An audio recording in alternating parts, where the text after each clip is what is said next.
Imagine a world where your access to information is heavily restricted.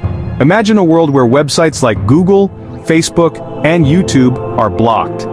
This is the reality for citizens living within China's Great Firewall, the world's most sophisticated system of internet censorship.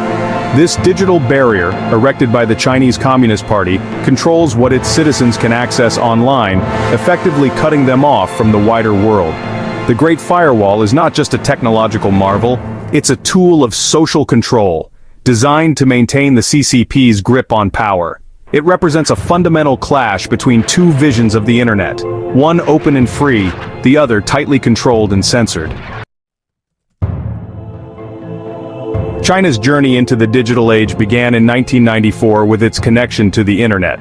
In these early years, access was largely unrestricted, a brief period of digital freedom. The internet was a novelty, a window to the outside world for a nation emerging from decades of isolation. However, this period of openness was short-lived. The CCP, wary of the internet's power to spread information and potentially dissent, quickly moved to assert its control. The seeds of what would become the Great Firewall were sown.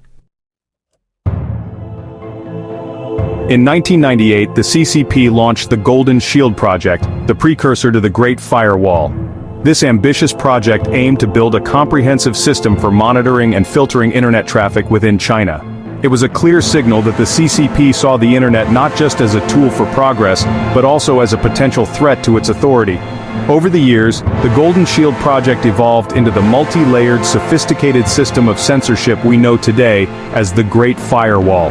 This digital barrier is constantly being reinforced and refined, a testament to the CCP's commitment to controlling the online sphere. Section 4. The Tools of Digital Control. The Great Firewall employs a complex array of technologies to monitor and censor online activity. This sophisticated system is designed to control the flow of information and maintain the government's grip on the digital landscape.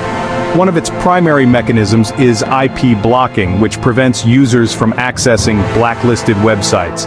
This method is highly effective in restricting access to information that the government deems inappropriate or dangerous.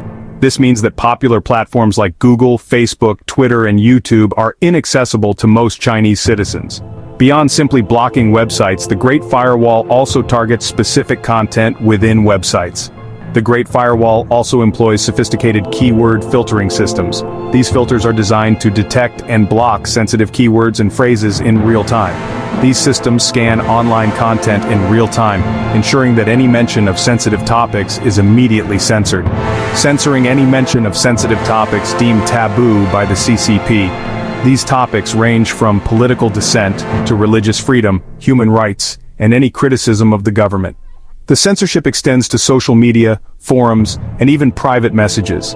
Any form of governmental criticism is swiftly removed, and users may face repercussions for their online activities. In addition to these reactive measures, the Great Firewall also incorporates proactive surveillance techniques. The government employs real-time monitoring of online activity, using advanced surveillance equipment to track and record user behavior. Real-time monitoring of online activity, coupled with mandatory user registration using real names, allows the CCP to track individual online behavior. This system ensures that every action can be traced back to a specific individual. This creates a chilling effect on free speech, as citizens are constantly aware that their online activity is being monitored. The fear of repercussions stifles open discussion and dissent. This pervasive surveillance leads to self-censorship, with individuals hesitating to express their true thoughts and opinions online. As citizens are constantly aware that their online activity is being monitored, the tools of digital control effectively suppress free speech and maintain the government's authority over the digital realm. Section 5. The CCP's grip on information. The motivations behind the Great Firewall are clear: to maintain the CCP's grip on power by controlling the flow of information within China. By limiting access to external sources of information, the CCP ensures that its citizens are primarily exposed to state-sanctioned narratives. This control over information allows the CCP to shape public opinion and stifle dissent. Any criticism of the government or its policies can be swiftly censored, preventing the formation of organized opposition.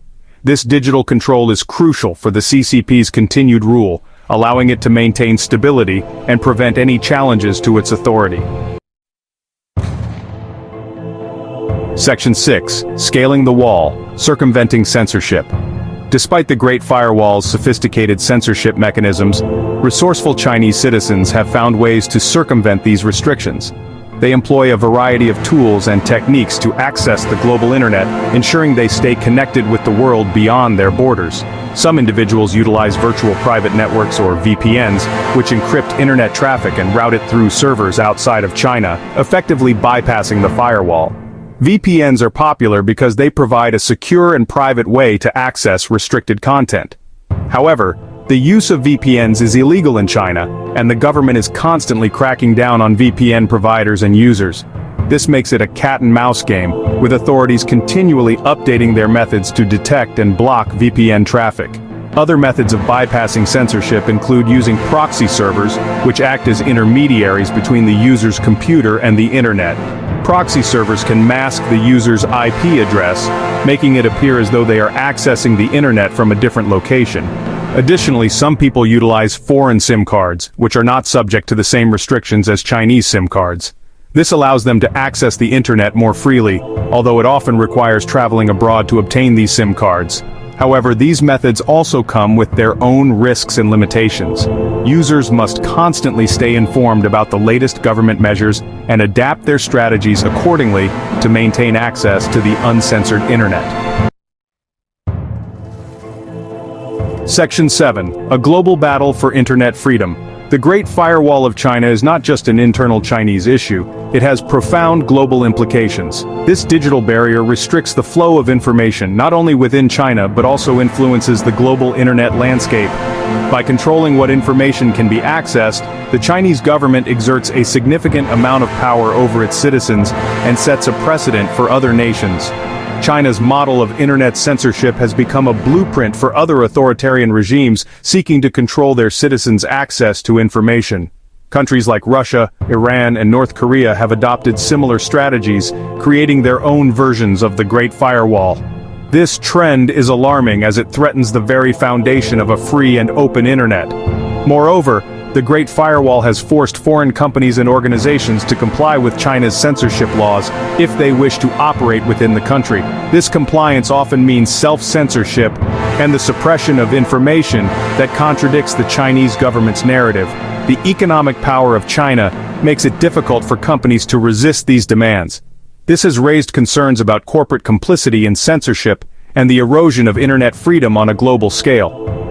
Activists and human rights organizations argue that by complying with these laws, companies are enabling the suppression of free speech and contributing to the spread of authoritarian practices. The Great Firewall represents a critical juncture in the fight for internet freedom. It is a symbol of the ongoing struggle between state control and individual rights. As more countries adopt similar measures, the global community must decide how to respond. As technology continues to evolve, the battle between those who seek to control information and those who champion an open and accessible internet will only intensify.